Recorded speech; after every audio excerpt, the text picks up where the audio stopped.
नमस्कार दोस्तों, NPS study centre में आपका स्वागत है। आज हम लेकर आए हैं एनटीपीसी मैथ को, ठीक है, जो कि मैथ की सीरीज के अगला पार्ट है।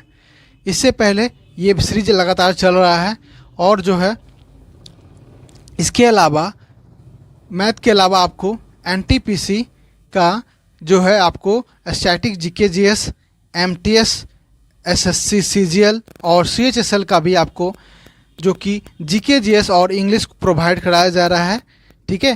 तो उसे ज़रूर अवश्य देखें और साथ ही साथ आप अगर अभी तक टेलीग्राम चैनल पर जुड़े नहीं हैं तो उस पर भी जुड़ जाएं ताकि आपको जो है पीडीएफ भी आपको मिल सके। पढ़ते हैं हम लोग। पहला प्रश्न बोलता है कि बिग मार्ट कार्ड से भुगतान करने पर 5% की छूट देता है। किसी वस्तु पर 10% का लाभ प्राप्त करने के लिए अंकित मूल्य क्रय मूल्य से कितने प्रतिशत अधिक होना चाहिए। ठीक है, चलिए प्रश्न को हम लोग सॉल्व करते हैं। क्या क्या बोला है पहले आप अच्छे से देखते रहिएगा। पहले देखिए, आप ऐसा मान लीजिए जब भी ऐसा प्रश्न पूछे परसेंटेज का हो या 10% लाभ, 10% माइनस या कुछ ऐसा भी हो, तो आप क्या कीजिए, सबसे पहले आप उसे 100 मान लीजिए। क्या मान लीजिए? 100 मान लीजिए। क्या?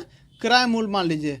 ठीक है, क्रय मूल्य जो है आप 100 मान लीजिए, या सीपी बोलते हैं इसे, कॉस्ट प्राइस, ठीक है ना, उसे आप 100 मान लिया कीजिए ताकि ये आसान हो आगे काटने में भी। ठीक है, चलिए स्टार्ट करते हैं। तो 100 मैंने माना क्रय मूल्य। अब आगे पूछा है कि भुगतान करने पर 5% छूट, मतलब भुगतान करने पर 5% छूट किस पर देगा? तो वो जब भी देगा तो मार्क प्राइस पर देगा। ठीक है, तो मार्क प्राइस कैसे होगा? जब आप मान लीजिए कि आपने 100 रुपये में कोई सामान खरीदा, ठीक है, तो आपने कोई कीमत रखा होगा, मान लीजिए 150 रुपया कीमत रखा होगा आपने। इस पर फिर आप क्या करते हैं, आपने छूट दिया होगा। छूट 10% छूट दिया होगा। 10% कितना हो गया? तो 15 हो गया। तो घटाएंगे 150 में 15 तो कितना हो गया? 35 हो गया। 135 हो गया। तो 100 में से 135 का हुआ, मतलब कि 35 रुपये का आपको बेनिफिट हुआ।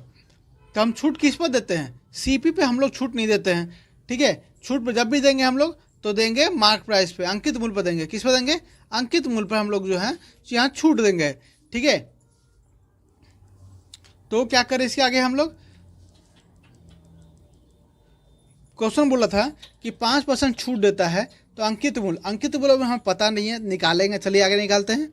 आगे बोला है कि किसी वस्तु पर कि 10% लाभ प्राप्त करता है। तो मान लीजिए जैसे कि अभी मैंने बोला कि 135 पर, तो वो 35 रुपया का नहीं लाभ प्राप्त हुआ ना, तो मतलब कि 10% लाभ बोल रहा है, तो 10% लाभ बोल रहा है, तो मतलब 100 से 110 पर बेचा होगा, तभी तो उसे 10% का लाभ हुआ होगा। ठीक है, तो ये कितना पर हो गया? ये आपका लाभ हो गया 10% का। ठीक है, अब जो है कोई चीज़ जो सामान उसने अंकित मूल्य किया होगा, मान लीजिए 120, 125, 130, तो उस पर जो है 5% छूट देने के बाद ना वो 110 रुपया में बेचता है। 110 रुपया में बेचता है, तभी तो वो जो है उसे 10% का लाभ हुआ। ठीक है, चलिए अब आगे देखते हैं इसके हम। तो ये हो गया आपका कि 5% छूट बेचने के बाद। तो 110 को हम लोग क्या करेंगे कि 5% छूट वो बेचा, मतलब कि 100 में से 95 रुपये में दिया। ठीक है, लेकिन हमें अंकित मूल्य निकालना है तो 100 रुपये से मल्टीप्लाई तो करना होगा ना। ठीक ना, अब आगे बढ़ते हैं हम लोग। तो इसे काटते हैं, 19 पचे 95 और 20 पचे 100। ठीक है, मल्टीप्लाई करेंगे तो कितना हो जाएगा? ये आपका हो जाएगा 2200। कितना हो गया? 2200 बटा में 19। अगर इसे हम सॉल्व करें 2200 बटा में 19, तो आपका आंसर कितना आ जाएगा? 115। काटेंगे तो 19 1 5 बचेगा 5। ठीक है, तो कितना आ जाएगा आपका? ये 115 बटा में 15 बटा में 19 आ जाएगा। तो ये जो है आपका जो 100 रुपया जो कॉस्ट प्राइस आप रखे थे, मतलब क्रय मूल्य जो रखे थे, उससे कितना ज़्यादा है? तो 15 बटा में 19 जो है परसेंटेज ज़्यादा है। तो आंसर कितना हो गया हमारा? 4th हो गया। कितना ज़्यादा है? तो 15 बटा में 19 जो है ये ज़्यादा है। ठीक है, यही पूछा गया है क्रय मूल्य से कितने प्रतिशत अधिक है। तो क्रय मूल्य से हमारा जो है 15 बटा 19 जो है ज़्यादा है। चलिए अगले प्रश्न की ओर बढ़ते। अगला प्रश्न क्या कहता है हमारा? अगला प्रश्न हमारा बोलता है एक कक्षा में 5 छात्रों के प्रांतांकों का औसत जो है 39.2 है और उनमें से 3 के प्रांतांगों का औसत जो है 41 है। शेष 2 छात्रों का प्रांतांगों का औसत ज्ञात करें। तो मान लीजिए जैसे कि यहाँ बोला है 5 छात्रों का, तो 5 छात्र कर दिए। औसत कहा जाए तो जितना औसत दिया जाए उससे उतना से मल्टीप्लाई कर देना है। ठीक है, तो ये कितना हो जाएगा, ये मल्टीप्लाई करने के बाद ये हमारा जो है 196.0 आ जाएगा, मतलब 196 आ जाएगा अगर मल्टीप्लाई करें तो। यही उसके बाद बोला है कि उनमें से 3 के प्रांतांगों, मतलब कोई 3, जरूरी नहीं है कि शुरुआत के 3, अंतिम 3, बीच का 3, कोई भी 3 का जो है ना उसका औसत दिया है कितना, तो 41 दिया है। ये आपका टोटल वैल्यू हो गया पाँचों का। ये शुरुआत का बोल रहा है या 3 का, किसी का भी बोल रहा है, तो उसका वैल्यू दिया है 41 है। मल्टीप्लाई करेंगे तो कितना हो जाएगा, 123 हो जाएगा। अब ये जो है 123 आया है सिर्फ आपके 3 स्टूडेंट से, और टोटल तो 5 स्टूडेंट था, तो कितना स्टूडेंट की कमी हो रही है, तो 2 स्टूडेंट की कमी हो रही है। तो हम लोग क्या करेंगे कि 196 से 123 घटा देंगे। 123 घटाएंगे तो कितना आ जाएगा, 6 में 3 और 9 3 7, कितना आ गया, 73 आया। अब 73 जो है ये आपका 2 स्टूडेंट का जो है औसत मान है, तो 73 को हम क्या करेंगे कि 2 से डिवाइड कर देंगे, तो आंसर कितना आ जाएगा मेरा, 36.5 आ जाएगा। कितना आ जाएगा, 36.5 आ जाएगा। तो ऑप्शन बी जो है हमारा सही होगा। अगले बढ़ते हैं अगले प्रश्न की। अगला प्रश्न है आपका, वो पूछा है कि इसका जो है आपको HCF निकालना है। क्या निकालना है, महत्तम निकालना है, मतलब HCF निकालना है। तो HCF निकालने के लिए क्या करना होगा कि जो है इसे हमें तोड़ना होगा। ठीक है, ताकि तीनों का जो वैल्यू हो ना सेम हो, क्या हो, सेम हो, तभी जो है वो आपका सही होगा। चलिए करते हैं। तो इसमें करते हैं 12 × 15 में, तो 4 × 3 12 होता है, इंटू 5 × 3 तो 15 होता है। ये पहला का हो गया। दूसरा के बाद देखें तो 5 × 3 15 होता है, और 60 × 3 ये 21 होता है, ये दूसरा हो गया। वहीं अगर हम तीसरा करें 7 × 3 इंटू 4 × 3, ये हो गया, तीसरा का हो गया, इसका हो गया। अब इन तीनों में से कॉमन निकालिए जो तीनों में मल्टीप्लाई हो। जैसे कि यहाँ पर देख रहे हैं 3 3 3 3 3 3, ठीक है, लेकिन 4 सिर्फ एक जगह है, यहाँ है, तो तीनों होना चाहिए सेम, तभी जाके वो आपका जो है ना HCF निकलता है। 5 यहाँ है, 5 यहाँ है, लेकिन 5 इसमें नहीं है, तो ये 3 3, मतलब तीनों का मल्टीप्लाई हो गया 9, इसका मल्टीप्लाई हो गया 9, इसका मल्टीप्लाई हो गया 9। तो जो कॉमन फैक्टर हो गया HCF का, तो वो हो गया आपका 9। जो 9 जो है तीनों में मल्टीप्लाई है, तो HCF क्या करते हैं, जो ज़्यादा जिसमें जो कॉमन हो तीनों में, ठीक ना, कॉमन हो तो क्या करेंगे, तो 9 हो गया इसका आंसर। ऑप्शन ए जो है सही हो गया। अगले प्रश्न को बढ़ते हैं। अगला प्रश्न क्या कहता है, जॉन, जॉनी और जनार्दन खेत में किसी कार्य को क्रमशः 6 12 24 दिन में पूरा करते हैं, तो वे एक साथ मिलकर उसी कार्य को कितने दिनों में पूरा करेंगे। चलिए इसे बनाते हैं हम लोग। क्या बोला है, जॉन, जॉनी और जनार्दन। जॉन कितना करता है, तो 6, जॉनी कितना करता है 12, और जनार्दन कितना करता है, तो 24। अब ये तीनों जो है वर्क हो गया। अब इस तीनों का टोटल वर्क हम निकालें तो LCM निकालेंगे। LCM कितना हो जाएगा इसका, LCM इसका हो जाएगा आपका 24 हो जाएगा। कितना हो जाएगा, 24 हो जाएगा। अब हम लोग क्या करेंगे, तो इसका HCF मतलब ये एफिशिएंसी निकालेंगे, क्षमता निकालेंगे, तो 4 हो जाएगा डायरेक्ट। अब देखिए कि 6 से 24 से डिवाइड करेंगे 6 को, तो कितना आएगा, 4, 12 को 24 से डिवाइड करेंगे तो 2, 24 को 24 करेंगे तो 1, इतना हो गया। अब पूछा है एक साथ मिलकर उसी कार्य को कितने दिन में पूरा करेंगे। टोटल कितना हो गया, 7 हो गया। कितना हो गया, 7 हो गया। अब 7 हो गया, तब 7 को क्या करेंगे हम लोग, 24 से डिवाइड देंगे, तभी तो तीनों मिलकर पूरा काम पूरा करेगा ना। पूरे काम को 7 से डिवाइड करेंगे तो कितना हो जाएगा आपका, ये 3 7 21 और 3 बचा 7। तो ऑप्शन जो है 1 जो है ये आपका सही है। चलिए अगला प्रश्न की ओर बढ़ते हैं। अगला प्रश्न क्या कहता है, अगला प्रश्न है आपका, यदि एक विक्रेता अपने माल का अंकित मूल्य क्रय मूल्य से 20% अधिक रखता है और 20% के छूट देता है, तो उसका लाभ या हानि ज्ञात कीजिए। मतलब बोला जा रहा है कि जब इस तरह का क्वेश्चन जब होगा तो क्या कीजिए, मैंने आपको शुरुआत में ही बोला, क्या मान लीजिए, तो 100 मान लीजिए, ठीक है, 100 मान लीजिए। अब क्या बोला है कि एक विक्रेता ने अपने माल का अंकित मूल्य जो है क्रय मूल्य से 20% अधिक रखा, मतलब एमपी जो है अपने सीपी से 20% अधिक रखा, तो कितना हो गया, ये 20% अधिक रखेगा तो 20% अधिक रखा तो 120 हो गया, ठीक है। 100 का 20% निकालेंगे तो कितना हो जाएगा 20, अब 20 बढ़ा देंगे जोड़ देंगे तो कितना हो गया 120। उसके बाद कहता है और 20% छूट देता है। तब देखिए अब छूट किस पर देगा, तो मार्क प्राइस पर देगा। किस पर देगा, मार्क प्राइस पर देगा। तो मार्क प्राइस इसका क्या है 120 है। अब 120 का हम लोग 20% छूट निकालेंगे तो एक मान लीजिए मल्टीप्लाई कीजिए 120 का 20% कितना हो जाएगा, तो ये आपका हो गया 24। कितना हो गया 24। तब 120 से हम लोग 24 घटाएंगे तो कितना आ जाएगा 96 आ जाएगा। कितना आ जाएगा 96। देखिए अब उसने खरीदा है 100 रुपये में, सीपी जो उसका था क्रय मूल्य जो 100 रुपये था, लेकिन बेच रहा है यहाँ पर 96 रुपये में, तो क्या लगता है प्रॉफिट होगा? नहीं भाई, प्रॉफिट कैसे हो जाएगा। तो ये जो है आपका घाटा में जा रहा है। तो कितना घाटा जा रहा है 4 घाटा जा रहा है। तो 4% जो है यहाँ पर जो है घाटा में जा रहा है। तो ऑप्शन 2 जो है ये सही है। चलिए अगले प्रश्न की ओर बढ़ते हैं। अगला प्रश्न की ओर देखें तो अगला प्रश्न कहता है 150 मीटर ऊंची मीनार से वाहन की दूरी ज्ञात कीजिए यदि वाहन का अवनयन कोण जो है 45 डिग्री है, ठीक है। मान लीजिए कोई मीनार है इतना बड़ा, ठीक है। अब बोला है कि 150 मीटर ऊंची मीनार है, तो ये 150 मीटर ऊंची हो गया, ठीक है। उसके बाद बोलता है वाहन से दूरी, मान लीजिए कोई वाहन जो है इस पॉइंट पर है, इस पॉइंट को अगर हम जोड़े, उसके बाद हम लोग जो अवनयन कोण बनता है वो जो बनता है आपका जो नीचे जो खड़ा होता है उससे और बिल्डिंग का टॉप से। तो यहाँ जो दिया हुआ है ये आपका दिया हुआ है 45 डिग्री, ठीक है। अब जो है हम लोग क्या करेंगे कि जो है हमें पूछा है यहाँ एक्स इतना दिया हुआ है 150 हाइट दे दिया है, और यहाँ जो है डिस्टेंस निकालना, तो हम लोग डी यहाँ कर देते हैं, ठीक है।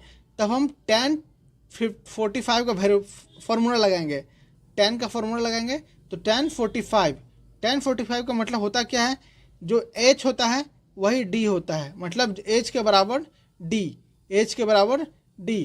अब h का वैल्यू क्या दिया, tan 45 का वैल्यू क्या होता है, तो 1 होता है। आप जो है sin 30 sin 60 ये सब फॉर्मूला जरूर याद रखें, उस समय एग्जाम के समय भूलना वोलना नहीं है सब चीज़ में, ठीक है। तो tan 45 का वैल्यू क्या होता है, तो 1 होता है। h अगर हम रखें तो h का वैल्यू क्या दिया है 150 दिया है, d कितना दिया है तो हमें निकालना है d। अब d को अगर हम इधर मल्टीप्लाई करें तो d का वैल्यू हमारा क्या आ गया, तो 150 आ गया। कितना आ गया 150 आ गया। तो हमारा आंसर जो है d का वैल्यू जो है डिस्टेंस जो है वो हमारा 150 मीटर आ गया। तो इसका आंसर जो है 4th हो गया। यदि किसी संख्या के 1/8 के 1/4 300 के बराबर है तो उस संख्या का 1/5 इनमें से किसके बराबर हो गया। मान लीजिए कि अगर कोई x संख्या है, इसका 1/8, फिर क्या बोला है कि इसका 1/4 तो इक्वल टू कितना दिया है आपको, तो 300 दिया हुआ है। अब x बटा में यहाँ 32 हो गया, यहाँ 300 हो गया, तो x इक्वल टू कितना हो गया 32 दिया 96, और 9600 हो गया आपका जो मेन नंबर हो गया।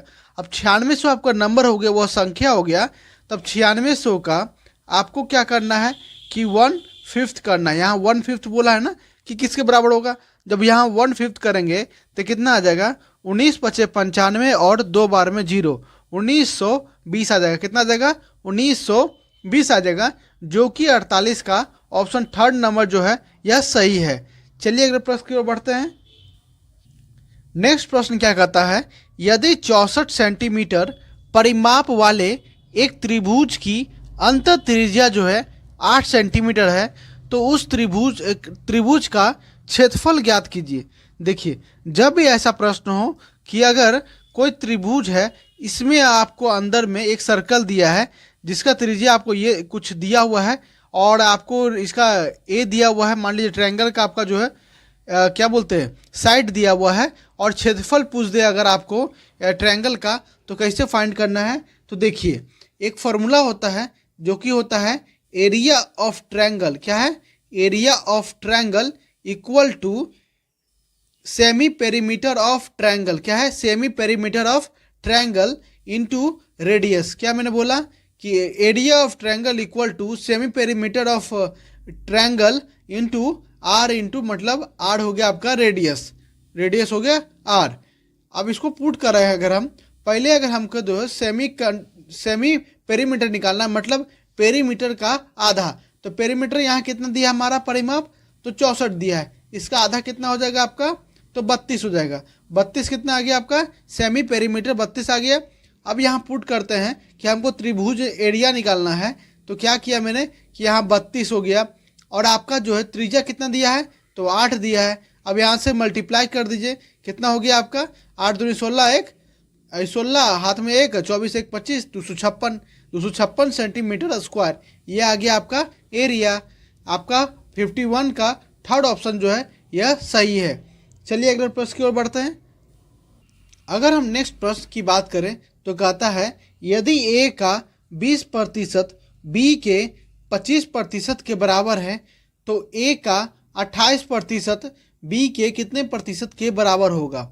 देखिए जब ए का आपको बी का कितना दिया है, ए का 20% और बी का कितना दिया है 25%, तो ए को इधर, बी को इधर लेते जाएंगे नीचे, अब 20 को इधर लेके चल जाएंगे तो 20, तो क्या आ गया आपका ए बटा बी इक्वल टू 25 बटा में 20, कितना आ गया 25 बटा में 20, इतना आ गया ए बटा में 20। तो ये 5 से कट गया, ये 4 से कट गया, कितना आ गया 5 बटा में 4। अब यहाँ बोला है ए का 28% तो बी का कितना परसेंट, तो ए बटा में बी कितना हो जाएगा हमारा, तो यहाँ बी का वैल्यू क्या होगा, x हो गया और 28 यहाँ आ गया। अब ये देखिए 28 जो है 4 का मल्टीपल है, कितना 4 का मल्टीपल है, तो मतलब 7 का मल्टीपल है, तो 7 से जो ये मल्टीप्लाई हो रहा है, तो यहाँ 7 7 चौके 28 हो गया, तो 7 से हमें जो है इस 5 को भी मल्टीप्लाई करेंगे तो कितना आ जाएगा, यहाँ 35 आ जाएगा, कितना आ जाएगा 35 आ गया।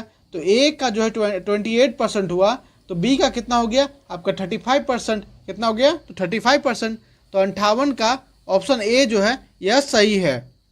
चलिए अगले प्रश्न की ओर बढ़ते हैं। नेक्स्ट प्रश्न क्या कहता है, यदि किसी वस्तु का क्रय मूल्य जो है 70 रुपये है और इसे बेचने पर 10% की हानि होती है तो इसका विक्रय मूल्य ज्ञात कीजिए। अब देखिए कितना आसान है, क्या कहा इसने 70 रुपये है, अब इसको 10% हानि पर अगर हम बेचेंगे तो 7 रुपये घटाना पड़ जाएगा, 70 का 10% कितना होगा 7 होगा। जब 70 को हम 7 से माइनस करेंगे तो कितना आ जाएगा हमारा 63 आ जाएगा, कितना आ जाएगा, तो 63 पे उसने जो है ये सामान बेचा है, कितना पे 63 पे उसने सामान बेचा है, तो 61 का थर्ड ऑप्शन जो है यह सही उत्तर है। चलिए नेक्स्ट प्रश्न की ओर बढ़ते हैं। देखिए इतना ही आसान सवाल आता है आपको एनटीपीसी में, घबराने की कोई जरूरत नहीं है, बहुत ही आसान सवाल आता है। एक दो जो होगा जो आपका सिर्फ मॉडरेट से ऊपर रहेगा, बाकी सब मॉडरेट से नीचे और इजी रहेंगे। तो इसको सॉल्व करते हैं। अब इसको सॉल्व करेंगे अगर हम, तो क्या हुआ यहाँ पे, तो इसको क्या करें हम, पहले क्या करना है, अगर दो दो डिवाइड दिया है तो पहले हम फर्स्ट से स्टार्ट करेंगे, तब इसको डिवाइड करेंगे 9 से, तो कितने बार में कट जाएगा 7 बार में, और यहाँ कितना जाएगा 5 4 तो 6 बार में। अब फिर डिवाइड है तो 0.5 कितना होता है आपका, तो 1/2 होता है, और 2 ऊपर जाएगा तो कितना हो जाएगा 76 × 2 हो जाएगा, तो कितना आ गया हमारा वैल्यू 152 आ गया, कितना आ गया 152। तो इसका जो फर्स्ट ऑप्शन है 62 का वह सही उत्तर है। चलिए आगे बढ़ते हैं अगले प्रश्न की ओर। देखिए नेक्स्ट प्रश्न क्या कहता है कि अगर आपको x का वैल्यू 3 दिया है, y का वैल्यू 5 दिया है, तब इसका मान ज्ञात करना है। अब इससे आसान सवाल क्या हो सकता है कि आपको जो है x को यहाँ पुट करना है, y को आपको यहाँ पुट करना है, और आपको वैल्यू जो है निकाल देना है। अब यहाँ पुट करते हैं तो 4 × 3 का पावर में स्क्वायर होगा, कितना हो जाएगा, तो 9 हो जाएगा, प्लस 4 × 3 × यहाँ 5 है, प्लस 5 का स्क्वायर होगा तो कितना हो जाएगा 25 हो जाएगा। तो यहाँ 9 चौके 36 प्लस 5 चौके 20 दिया 60 प्लस 25। अब इसे अगर हम जोड़ें तो कितना हो जाएगा 6 3 9 2 11 11 और 6 5 11, तो 121 हो गया, कितना आ गया 121। तो ऑप्शन थर्ड जो है 63 का यह सही उत्तर है। चलिए अगले प्रश्न की ओर बढ़ते हैं।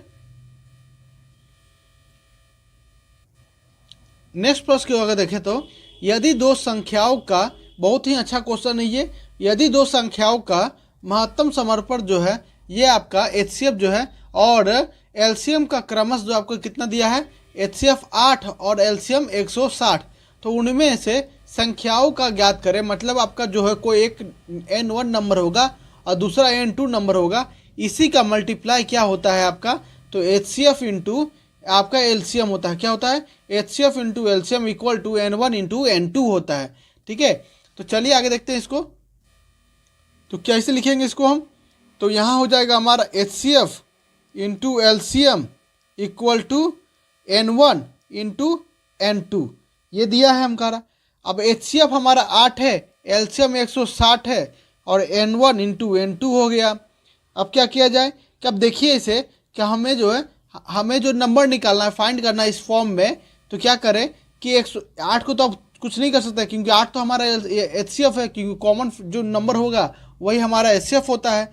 तब 160 को तोड़ते हैं, जब 160 को तोड़ेंगे तो क्या आ जाएगा हमारा 2 इंटू 80 आ जाएगा। कितना आ जाएगा, 2 इंटू 80 आ जाएगा। अब इन दोनों को मल्टीप्लाई करते हैं तो 16 इंटू 80 हो गया। अब देखिए यहाँ पे एचसीएफ तो हमारा क्या आ गया, एचसीएफ हमारा क्या आ गया, एचसीएफ तो हमारा आ गया 8 यहाँ पर, लेकिन हमारा एलसीएम क्या हो जाएगा, यहाँ एलसीएम हमारा 80 हो जाएगा। लेकिन इसे और तो तोड़ते हैं, जब इसको तोड़ेंगे तो क्या करेंगे इसको हम कि यहाँ से भी हम अगर 2 से और तोड़ दें, 2 इंटू 40 और 2 को मल्टीप्लाई कर दें 16 से, तो कितना आ जाएगा हमारा 32 इंटू 40। कितना आ जाएगा 32 इंटू 40। अब देखिए यहाँ से हमारा जो एचसीएफ है वो 8 आ चुका है, लेकिन अगर बात करें एलसीएम का तो एलसीएम इन दोनों का क्या हो जाएगा हमारा, तो 160 आ जाएगा। क्या आ जाएगा, 160 आ जाएगा। मतलब ये, तो इसका मतलब ये हुआ कि हमारा जो वैल्यू है n1 और n2 वो हमारा है 32 इंटू 40। कितना है, 32 इंटू 40। अब पूछा क्या है कि उन दोनों सम की संख्याओं का योग ज्ञात करना है। अब इन दोनों का सम जोड़ेंगे तो कितना आ जाएगा हमारा 72 आ जाएगा। कितना आ जाएगा 72। तो ऑप्शन थर्ड जो है 64 का वह सही उत्तर है। चलिए नेक्स्ट प्रश्न की ओर बढ़ते हैं। नेक्स्ट प्रश्न कहता है कि यदि 0.02 into X equal to 0.5 Y है तो x माइनस वाई बटा में x प्लस वाई का आपको जो है मान ज्ञात करना है। अब इससे आसान क्या हो सकता है, x बटा में y कर दीजिए, y को नीचे ला के, तो इक्वल टू 0.5 बाय 0.02। अब इसको एक पॉइंट हटाएंगे और नीचे एक पॉइंट एक्स्ट्रा था तो ऊपर चल गया 100, मतलब 50 हो गया।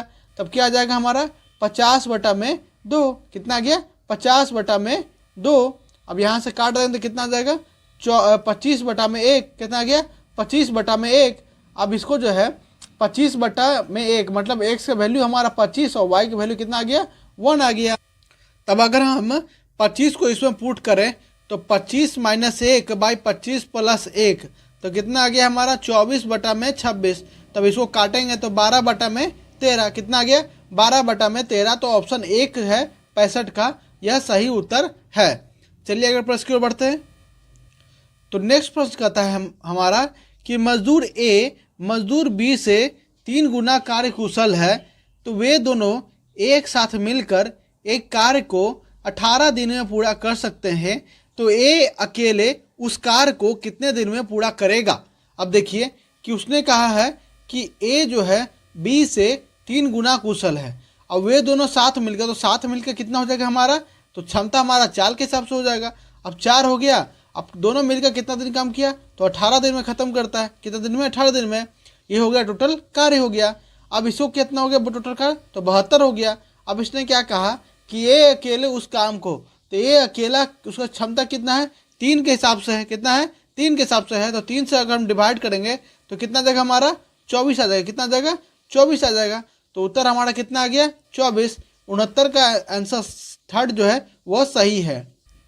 हमारा नेक्स्ट प्रश्न क्या कहता है, इनमें से कौन सी 9.2 और 10.5 के बीच आने वाली परमेय संख्या है। अब देखिए परमेय संख्या तो 9.2 से लेकर 10.0 तक तो बहुत सारे हो सकते हैं, जैसे 9.20, 9.201, 9.202, 0223, इस तरह से बहुत से नंबर हो सकते हैं। लेकिन अगर हमें बताना हो तो ऑप्शन में आपको जो है इन दोनों के बीच का एक नंबर लिखा होगा। मान लीजिए जैसे कि आपको 9.2 से कोई ज़्यादा का नंबर लिखा हो और 10.5 से कम का नंबर लिखा हो। जैसे यहाँ देखिए 9.15 लिखा है, मतलब कि 9.2 से यह कम है। नेक्स्ट एक 2 को तो देख लीजिए 9.55 लिखा हुआ है, मतलब कि 9.2 से ज़्यादा और 10.5 से ये कम है, मतलब ये ऑप्शन सही है। लेकिन थर्ड में अगर देखें तो 10.67 लिखा हुआ है, मतलब 10.5 से ज़्यादा दिया हुआ है। यही फोर्थ में क्या लिखा है 9.08, मतलब कि 9.2 से यह कम लिखा हुआ है। तो इसका आंसर क्या हो गया कि 9.55, मतलब कि जो नंबर 2 को दिया हुआ है उस दोनों के बीच का नंबर ही आपको ऑप्शन में दिया रहेगा। चलिए आगे बढ़।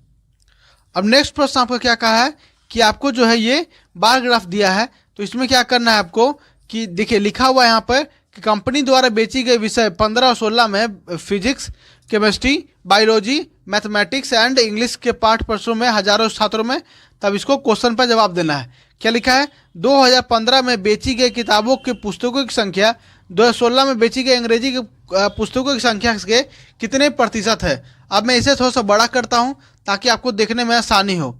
देखिए मैंने क्या कहा था 15 में बेची गई किताबों की संख्या, तो 15 में कितनी बेची गई है। देखिए 15 में किस में था, मैथ में था। किसने पूछा है, मैथ में पूछा है। तो इसको छोटा थोड़ा सा ताकि क्वेश्चन से देखें। देखिए मैथ में पूछा, किसने पूछा है, तो मैथ कहाँ है हमारा, ये है। अब 15 कौन सा है, ब्लू वाला, तो कितना हो गया 34 डिवाइडेड बाय पूछा क्या है किसमें, तो 16 में पूछा है। किसमें पूछा है, 16 के अंग्रेजी में पूछा है, किसमें, इंग्लिश में, तो बटा 20। अब परसेंटेज में निकालना तो परसेंटेज में कन्वर्ट करेंगे, तो 20 0 ये 5 20 बचे 5, अब 5 चौके 20, 15 2 17, तो कितना हो गया 170%। कितना परसेंट, तो 170% जो है इसका आंसर है 170%। 86 का आंसर कितना है, तो 170%। चलिए अगले प्रश्न की ओर बढ़ते हैं।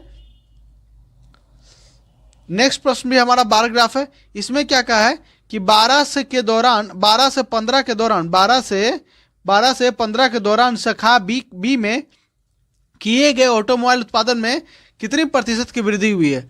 देखिए 12 से 15 बी में, तो बी कौन सा है, ये ऑरेंज वाला है। अब देखिए 30 था, 30 से 45 हो गया, मतलब 15 की वृद्धि हुआ 30 से, तो कितने का हुआ 50% का वृद्धि हुआ। कितने, तो 50% का वृद्धि हुआ। तो ऑप्शन 2 जो है यह सही है, 87 का ऑप्शन 2 जो है यह सही है। चलिए नेक्स्ट प्रश्न की ओर बढ़ते हैं। नेक्स्ट प्रश्न क्या कहता है हमारा, ये भी जो है आपका तालिका में है, ग्राफ में दिया हुआ है। इसमें क्या लिखा है कि 13 से और 14 के कुल मिलाकर उत्तर प्रदेश कितना है, उत्तर प्रदेश से इस परीक्षा में शामिल हुए कुल छात्रों की और इस अवधि के दौरान एमपी से इस परीक्षा में शामिल हुए छात्रों की कुल संख्या का अनुपात। देखिए क्या क्या बोला है, 13 और 14 का यूपी से, 13 और 14 कितना हो गया 850, कितना हो गया 850। उसके बाद बोला था किसमें कि इस अवधि के दौरान एमपी में, इसी अवधि के दौरान एमपी में, किसमें बोला है एमपी में, तो 850 था इसका उत्तर प्रदेश का, और एमपी में कितना हो गया ये दोनों जोड़ोगे तो कितना हो जाएगा 400 1 520, कितना हो गया 520। अब इसको 0 कैंसिल, तो कितना बचा हमारा 85/20, कितना आ गया 85/52, सॉरी 85/52। ऑप्शन 2 जो है 88 का हमारा जो है सही उत्तर है।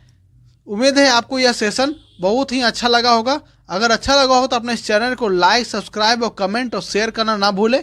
अपने दोस्तों के साथ शेयर करना तो ना एकदम ना भूलें। साथ ही साथ अगर हमारे टेलीग्राम चैनल से अभी तक जुड़े नहीं हैं तो जुड़ जाइए, इसका पीडीएफ भी आपको प्रोवाइड करा दिया जाता है। तो मिलते हैं नेक्स्ट वीडियो में, धन्यवाद।